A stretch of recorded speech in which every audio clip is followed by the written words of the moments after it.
Meaning of Henry II. Henry II.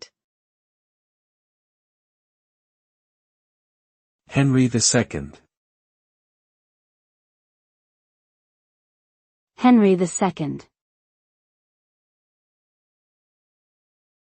Henry II. Henry II was a medieval king of England who ruled from 1154 to 1189. He was a member of the Plantagenet dynasty and is known for his legal reforms and his conflicts with the Church. Henry II is also known for his turbulent marriage to Eleanor of Aquitaine and their rebellious children, including Richard the Lionheart. During his reign, he expanded the power of the English monarchy and laid the foundation for the common law system.